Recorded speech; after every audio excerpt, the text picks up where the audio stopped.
This is Filmmasters. On this episode, we're doing a tour around Grizzly Creek National Park in Northern California, which is 5 hours north of San Francisco. I'm going to compare some of the actual footage to some of the locations around here, and then we're going to have a walk through the forestry area.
In the original trilogy, Garrett Brown was the cameraman that wore the Steadicam at Grizzly Creek Redwood State Forest in Chetnam Grove.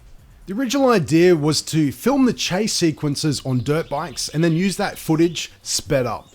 But there's a problem with that, and that is the fact that dirt bikes aren't exactly the smoothest ride. The speeders float on air, which means they need to appear smoother than what an actual motorcycle would be. The solution was clever and somewhat old-fashioned. The cameraman was actually filming at 3/4 of a frame per second as the cameraman walked through Chetnam Grove in California with Steadicams. Now I'm currently using the Zion gimbal crane and using my Panasonic GH4. Now some of the sound that you can hear of the birds in the background was recorded with my Rode mic. So I took all this stuff with me as I was going around and having a look at this location. I have had a look around online and I haven't really found a detailed recording of the actual location. So I've taken my camera in there with the gimbal so you guys can see the filming location for Return of the Jedi. In an interview, Dennis Muren said that they actually filmed it at 1 frame a second and made some adjustments to the shutter speed in order to give that blur effect. Now while I was here, I tried to reproduce the same type of image with my camera. And I did that by filming it in 2 frames per second and then speeding it up at twice the speed, which then gave me that illusion of 1 frame a second.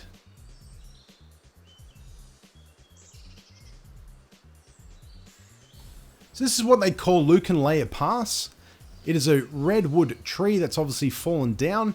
Now what's interesting is it's been 34 years since they filmed for the original Return of the Jedi sequence, and the tree is still intact. The only thing that you'll notice that's missing on it is there's no bark. Now if you have a look at the original speeder bike chase in Return of the Jedi, one thing you'll notice in some of the frames of the movie is you'll see a faint line.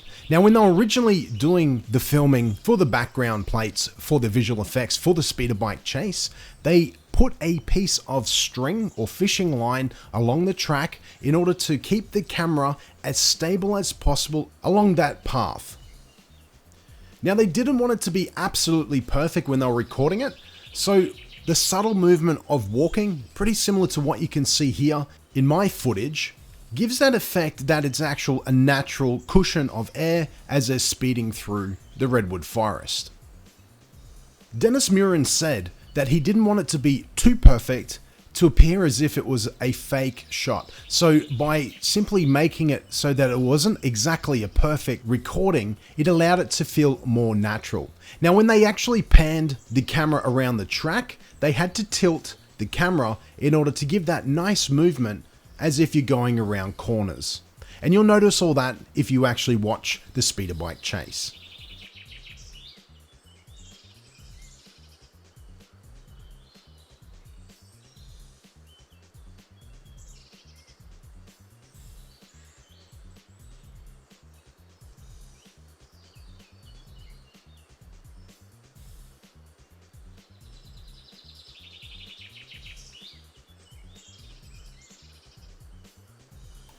As we come around the corner on the left hand side, you can see the fallen down tree trunk in which the scout trooper on his speeder bike crashes into after Leia falls off her speeder bike.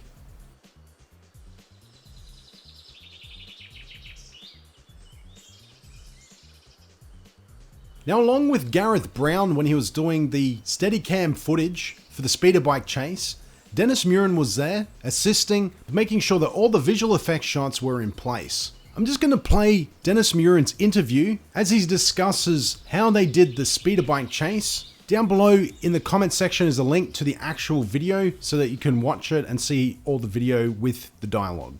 We thought at the beginning about building a miniature forest that we could race through, motion control, but in order to be able to just get the speed, because the idea behind it was incredible sense of speed, plus there was a huge number of shots. It was like, it's 105 shots in 3 minutes. There's some incredible amount of work in that little self-contained sequence. But I decided to try a test, and we shot it right at the Samuel Taylor Park here in Muren County, of a Steadicam, which is a device that Garrett Brown made years ago, and I actually had Garrett fly out and we did the test of just walking through, shooting at a very slow frame rate of 1 frame a second, and the Steadicam sort of stabilizes the camera as he's walking through, and then he has to kind of think very slowly about what a pan to the right, or like racing around a corner would be, and very slowly navigate the Steadicam around like this corner. So you don't move quickly like you're driving a car, you kind of look ahead 300 feet, and now you begin this slow embankment as you're walking toward that very slow. And when you project it at normal speed, it's got this incredible sense of speed. So we started, so once we had the technology worked out as to how to do the backgrounds, then the whole sequence got a lot simpler. And we didn't have to focus our attention in building these big models. We built small models probably about this long, for the sort of medium shots and longer shots of the guys on the bikes. And we shot those on motion control, but at a very slow camera speed, with our first sort of experiments we got into in rod puppets that we literally later in the show used a lot more in the Rancor sequence, and which means you can sort of grab a rod coming out of Luke's back and out of his helmet and moving again very slowly as the camera is shooting 1 frame a second. You can get some good choreography of the characters, making them look like they're on the bikes, because their hands are sort of attached, their rear ends are attached, their legs are attached, but all these joints, if they're free and flexible, can move around. They look like they're sort of moving around there.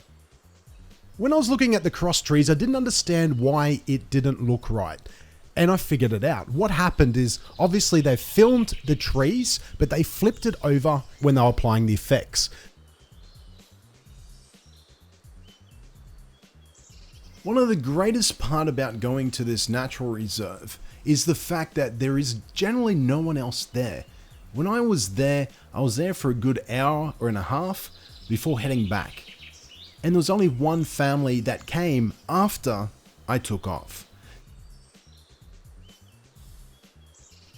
Now the park is exactly 4.5 hours north of San Francisco, but put in about 5 hours each way because you're going to stop at least once on the way there. There's some nice little trinket places on the way through the Avenue of Giants. Now, the Avenue of Giants is a large redwood forest, very similar to what you can see here in this nature reserve. Now, if you want to take the scenic route and have a look at all the other things on the way through, it might be a good option for you to actually find a motel or a hotel on the way and actually stay halfway. So that's probably a good option for you. Otherwise, you're going to be spending a whole day just to get to this location, to spend about an hour to an hour and a half.